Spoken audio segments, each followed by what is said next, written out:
should be played at high volume. This should be played at high volume. This should be played at high volume.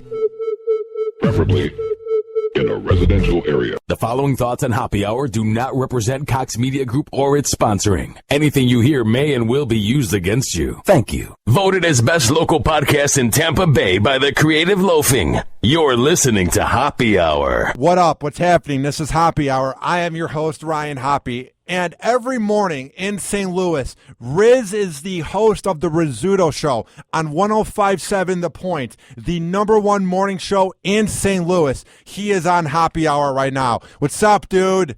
Mr. Ryan, how are you? It's nice to hear you say that, the number one morning show in St. Louis. That's nice. What's it like when you maintain the number one morning show in a major market? Like, do you ever take it for granted? Does it seem surreal? What's it like when the boss comes in and says, we're number one in town?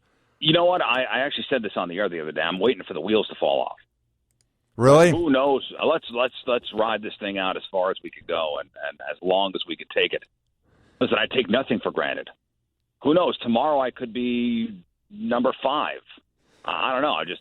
Listen, I go in, I do the best I could do, and kind of see what happens from there.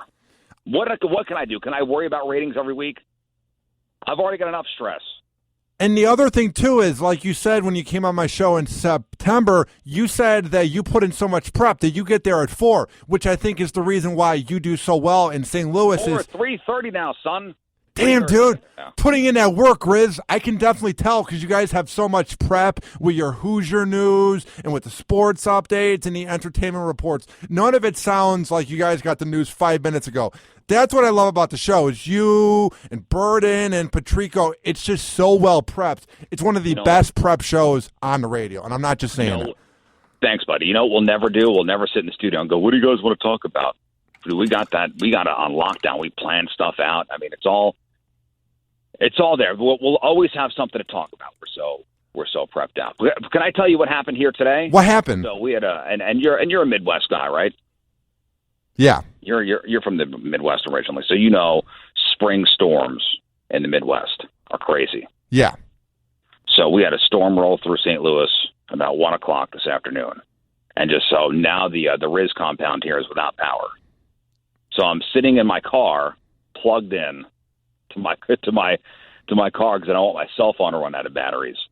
So that's where we're doing this interview from my car, sitting in my driveway because I got no power in the house. I'm not even trying to brag, man, but getting the hell out of the Midwest was the best thing to happen to me because the cloudy days and the cold weather would make me real depressed and just lazy, dude. I can't even imagine having the power be out, having snow on the weekends. Like, do you like the Midwest weather? Because it made me a grumpy motherfucker. No, I mean,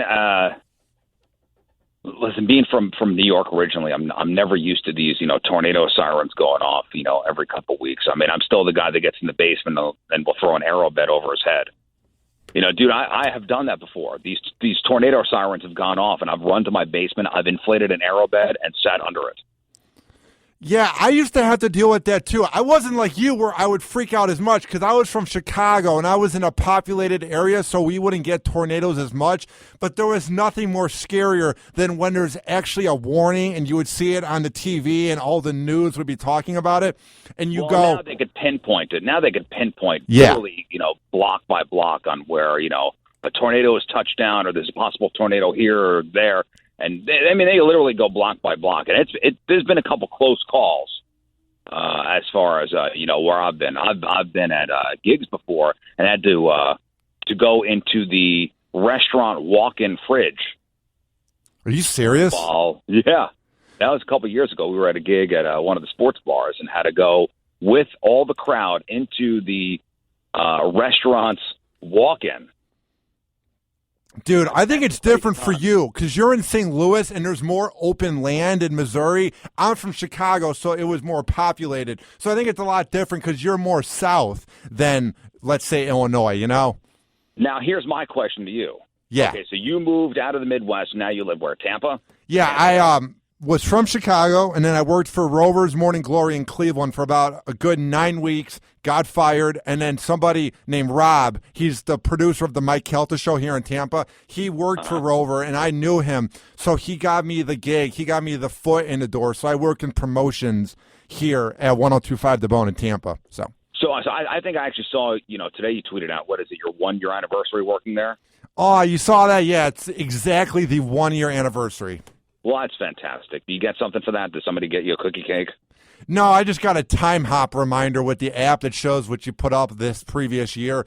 I mean, it's like there's people that have been here for 10 years. There's people that have been here for 2 months. So I put it up. I say that I'm very appreciative of what I have. But my boss told me a year is not that long. So I'm kind of just keeping it humble. No, listen, I've been at my radio station for 13 years.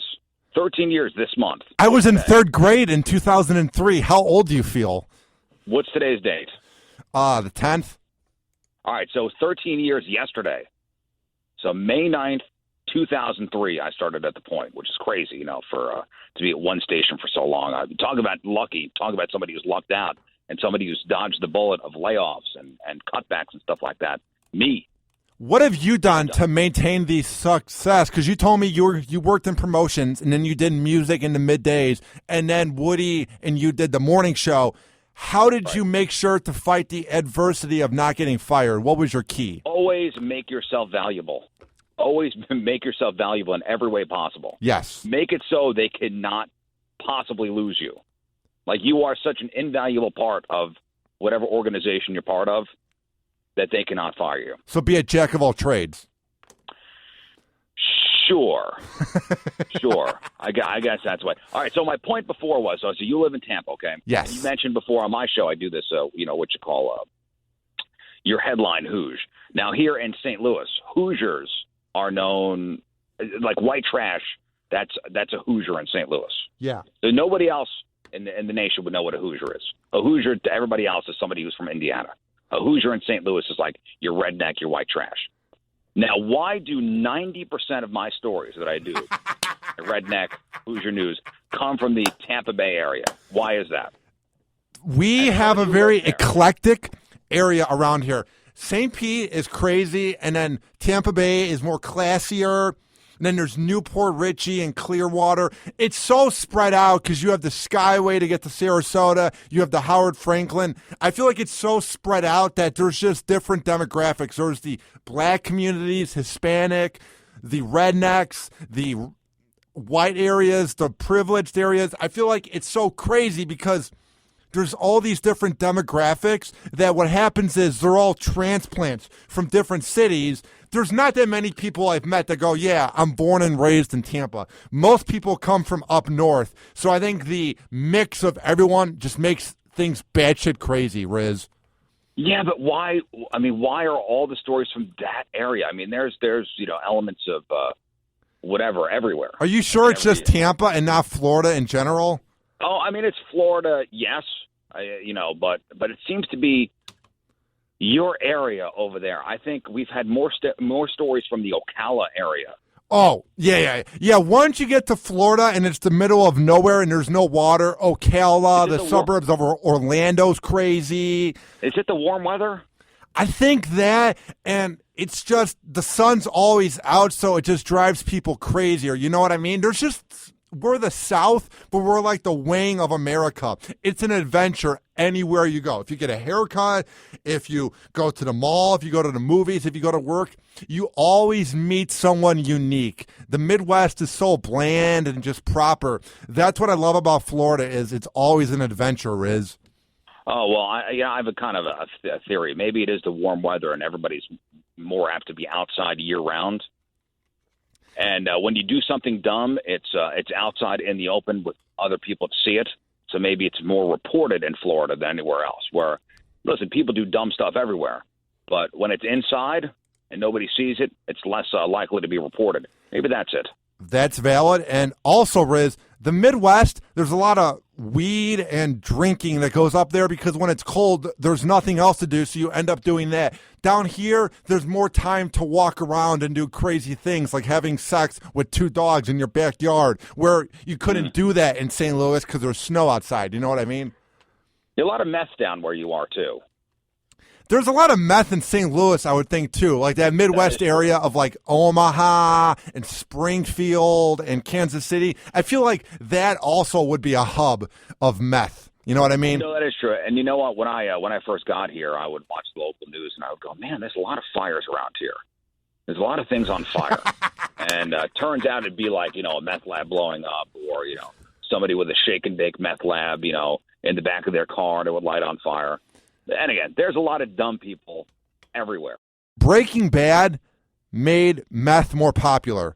I never heard that much about meth prior to 2010 or whenever the show began. Now I feel like there's more meth in the news, and I think Walter White is to be blamed. Did you watch that as it was being aired, or did you get on board afterwards? First, let me ask you this. Are you a big fan of Breaking Bad? Yeah. Oh, yeah. I watched that. Are you ready?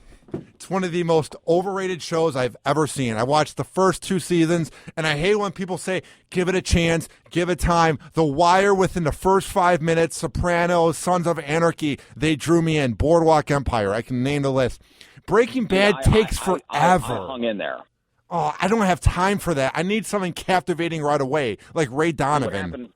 See, I didn't watch Breaking Bad as it aired. I was somebody that kind of ordered all the seasons and binge watched it. I truly binge watched it. I watched all, I think it was 9, 10 seasons. I watched all 9, 10 seasons within 3 weeks. Is that because you're married with kids, so you have more time on your hands once you put them to bed? No, what happened was they were all away. They were out of the house. So I had all the time in the world. See, when the kids and the wife are here, there's no time for anything. And you can't be watching a show about meth. When the kids are there, I'm assuming you're not supposed to show them Walter White's activity, Sure. Listen, they're 7 and 5 years old. They don't really understand what's going on. But I was by myself for almost a month.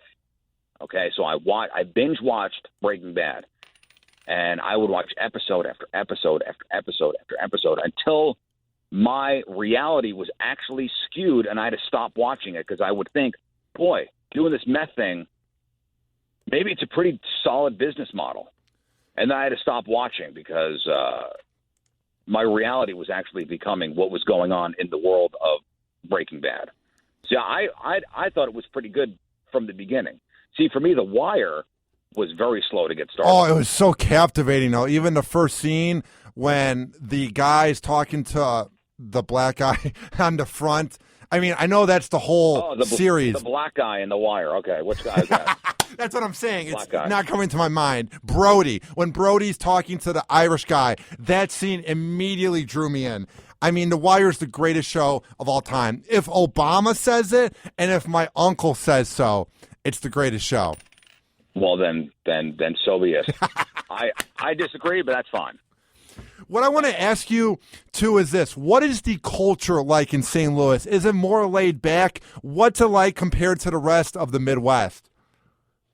Well, St. Louis is it's a pretty big city, when it comes down to it, it's like any other big city.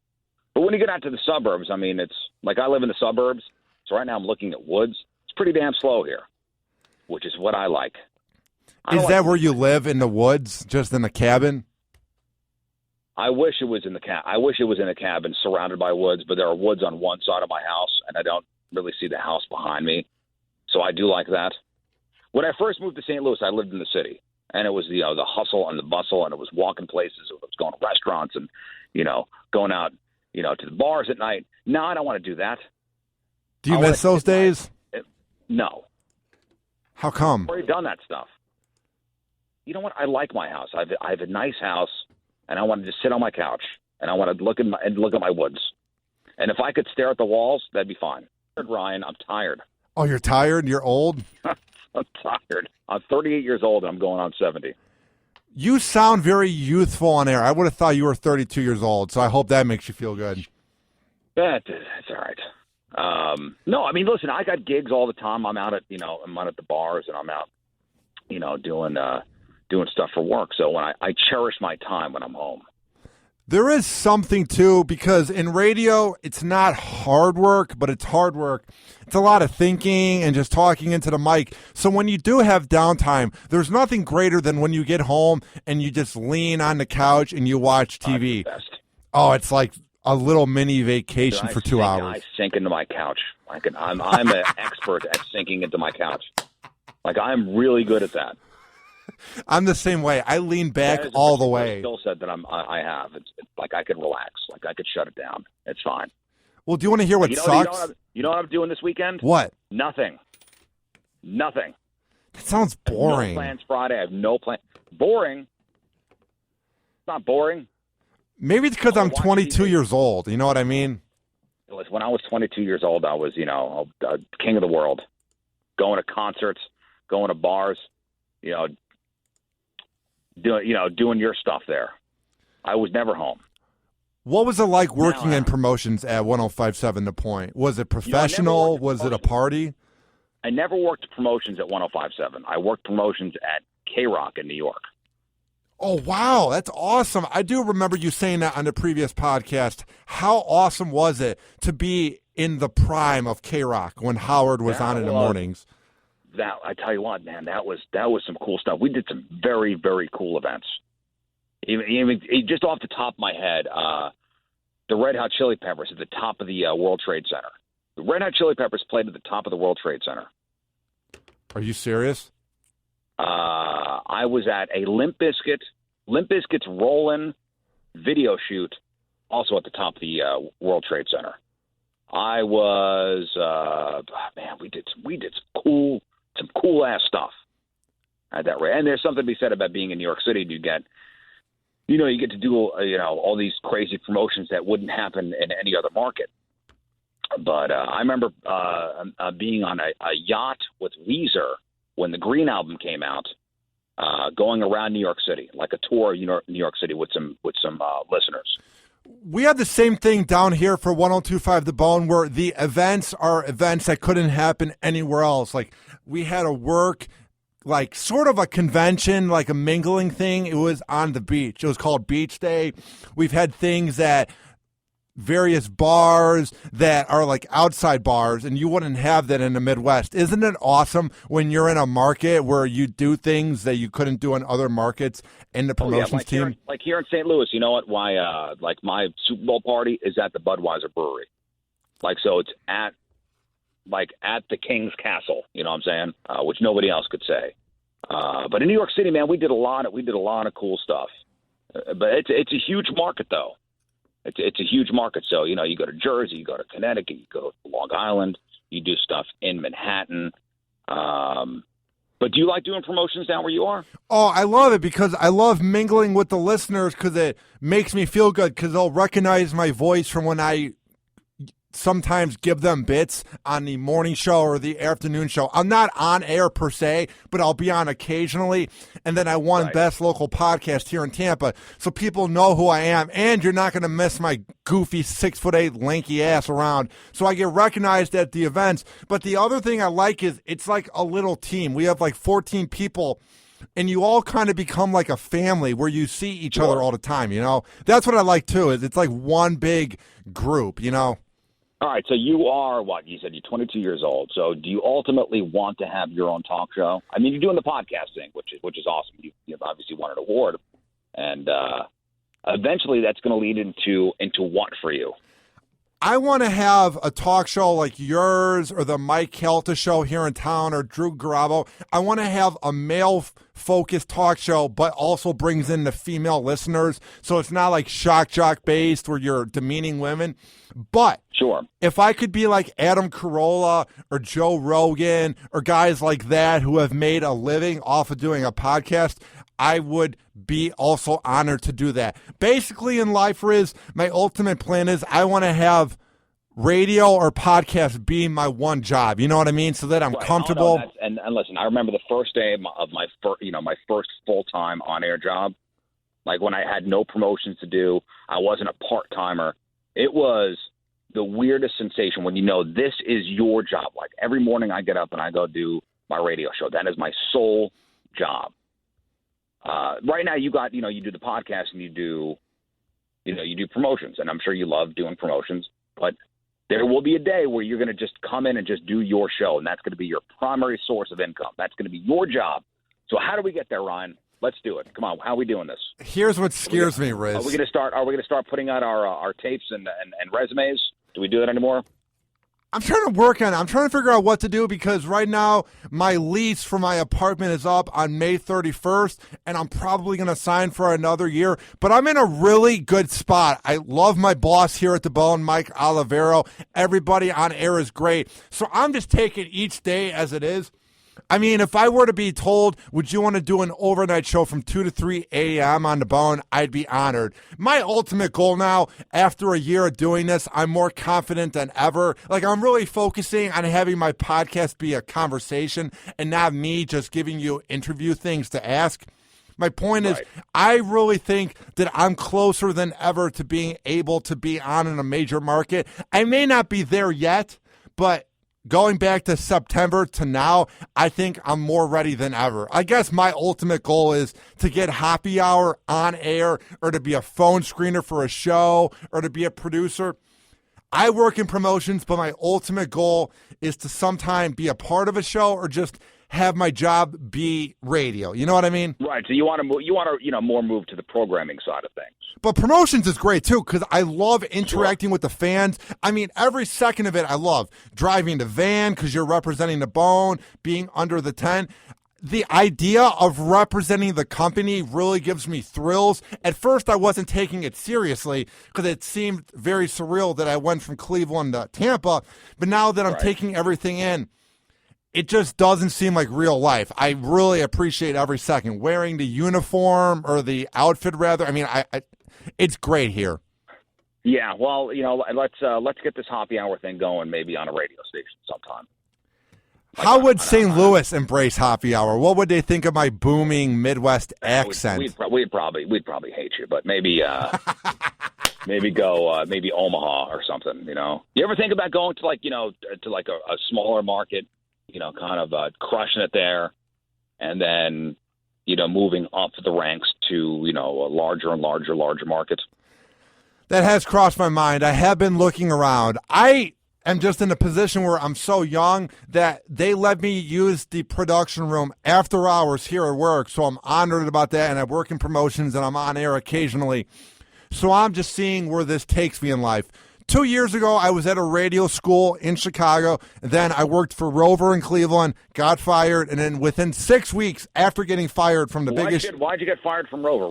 I remember Rover did mornings for the Point. Really? Howard Stern left the Point. When Howard Stern left the Point, they brought Rover in to do mornings here, and that really didn't last. Yeah, I think what happened, wasn't he just there for like 4 or 6 months? Yeah, I think so. What's funny is we have the same agent. So I don't know. It was not a happy ending here in St. Louis for Rover. What was the reason for you getting fired there? This time last year, I wouldn't have talked about it openly, but now that I'm in a good position, I'll talk about it. Basically, on St. Patrick's Day, I got way too drunk, like blackout drunk, and that's basically it. At their bar crawl event where we went to different bars within the Cleveland area. I did a few silly things like giving a credit card to a girl and wiping my face with their T-shirt for wing sauce. I mean, very silly things, but at the same time, they really weren't getting along with me, and the egos just didn't really seem to like my goofiness and my passion. I think they wanted to get rid of me. Here's the thing, and I'm talking about this openly. The previous day, they had me chug wasabi beer and green paste and soy sauce in a bucket so that I would be allowed to drink at the event. I did that, and so did a few other people from the show. So what happened was the next day, I get fired for getting drunk on a shock jock show. It was the best thing to happen to me because it taught me to watch my back and not trust everybody and to help me get here in Tampa. And I also was drinking way too much in Cleveland because I was in Cleveland. It was a learning experience. The problem, though, was I was afraid that I would never work in radio again because my big chance I had, I burned a bridge there. It's like, who is going to refer me?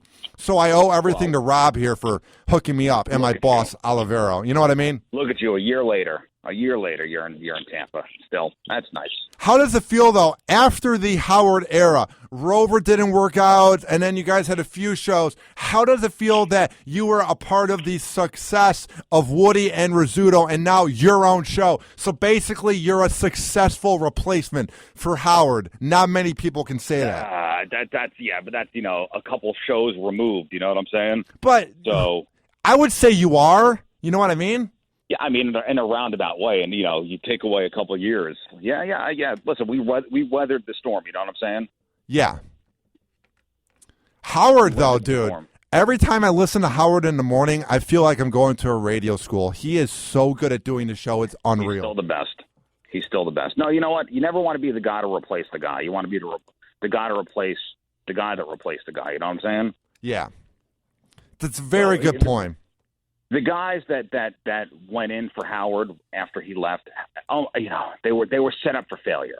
Whether it be Adam Carolla, whether it be Rover, whether it be David Lee Roth in New York City, these guys were almost set up for failure. Nobody's going to be Howard.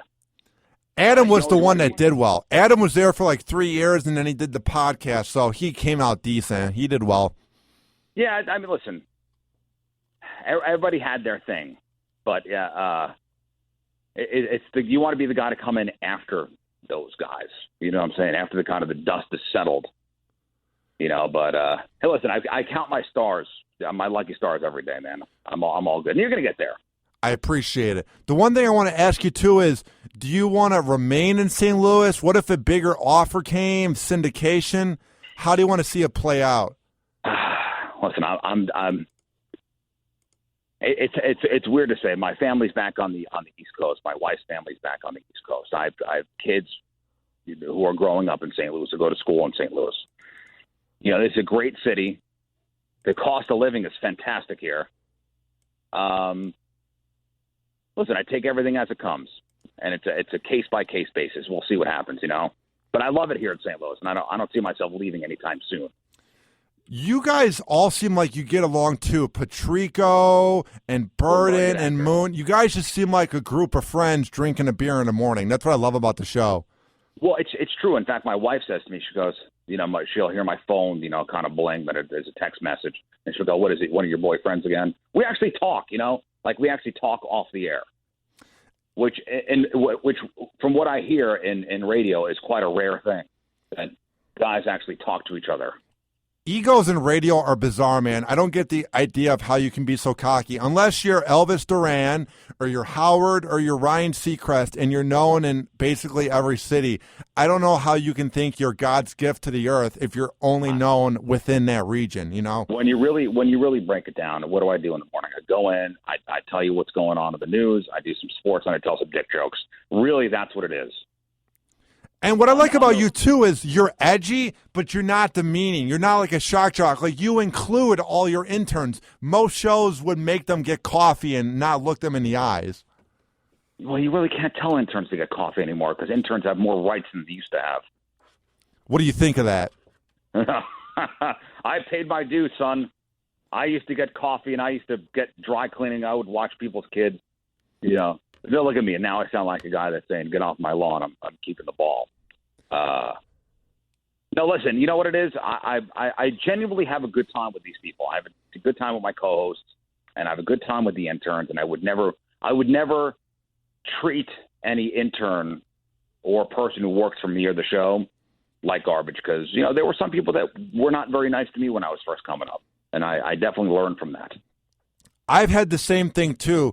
It's such a small business, and it's such a weird world. I just don't know why you would be so mean off air just because you have the microphone in front of your face. In my radio career, if I were to get a radio show, let's say here in Tampa Bay, which is my goal, or another market, let's say, if I were to have a position where I would need an intern or need people under me, I would always make sure to take care of them.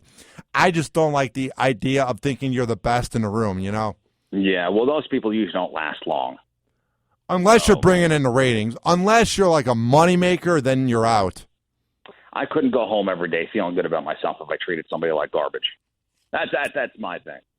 What do you think about this? On the previous show I worked on in Cleveland, one of the bits they had me do was put pubic hair on our faces. It was for President's Day. We all did trivia about presidents, and each time we got it wrong, we had to put pubes on our face. See, that's demeaning. That's so demeaning and like mean-spirited. Like, we'll joke around with each other. Like Patrico had a huge-ass beard and he looked like, a homeless man for a long time, and I wanted him to shave his beard. So, we had Moon kind of take a razor and shave it without him knowing. But it was all in good fun. Did you say gluing pubic hair on your face? What we did was we all shaved the pubes from our lower regions the night before. We put them in a bag, so then we had a bowl. And then the host also shaved his back and his legs, so all the hair was mixed in a ball. So then you'd be like, who's the first president? And whoever answered it and got it wrong, you took glue and then you put the pubes to your face and then you glued it there. Was the host eligible to lose? No, he was the host. Well, then I don't think that's fair. And the worst part was it was Cleveland where it's like -20 out, so the face gets really dry, and at that point, I had acne as well. So the worst part about it, Rizz, was it made it worse. Then I go home, and my face was dry. Oh, the best part, too, was I'm not thinking right. I thought it was a good idea to wipe the pubes off of my face in the restroom once the show is over with. So HR got really mad at the show because they see the 22-year-old phone screener wiping pubes off his face. Pubes. Yeah. Well, listen. Lesson learned, right? You're not doing that again. Don't listen, Ryan. You're above putting pubes on your face now. I promise. Where do you want to see your show? Do you want to keep on doing it in St. Louis? How happy are you with everything? I'm very happy right now. I'm very happy. In fact, I got to take my family out to dinner now. Well, Rizz, keep up the good work, man. Where can people hear your show? I'm sorry, where? Where can they hear the Rizzuto Show every morning? Go to 1057thepoint.com/Rizz. You can download the podcast. We're on what is that? Intune or whatever that is. Tune in. Tune in, iHeart. Tune in. That's it. I'm great at promoting my show. And at RIZZ Show is our Twitter and our socials and all that stuff. So, yeah, check it out. Rizz, keep up the good work, man. I'm glad I got to have you on again. And I love how humble you are, but how edgy you are on air. You're just a very genuine guy, which is why I respect you in this business. I just want to be me. That's it. Thanks, buddy. I appreciate it. All right. Have a good day, Rizz. All right, Ryan. See you, buddy. All right. Bye. Bye. And that was Rizzuto from the Rizzuto Show on 105.7 The Point in St. Louis, as he called into Hoppe Hour. What I like about his show, and what I like about my job here at 102.5 The Bone with all the shows that are on here, is that it doesn't require being demeaning, and they take creativity into radio and they come up with bits that, yeah, they're going to bust your balls. Yeah, they might be a little bit mean, but at the end of the day, they're good guys who will talk to you off air, and it's just fun radio. If you're a fan of the Rizzuto Show and you want to hear more of my show, it's not hard. It's not rocket science. All you have to do, go to my website, RyanHoppeRadio.com. Tweet at me, at RyanHoppeRadio. And also download my app in the Google Play and iPhone shop. Search up Hoppe Radio, and you can listen to all 130 interviews I have done since last July. This has been Hoppe Hour. I am your host, Ryan Hoppe, saying peace out. Hoppe Hour. Hoppe Hour.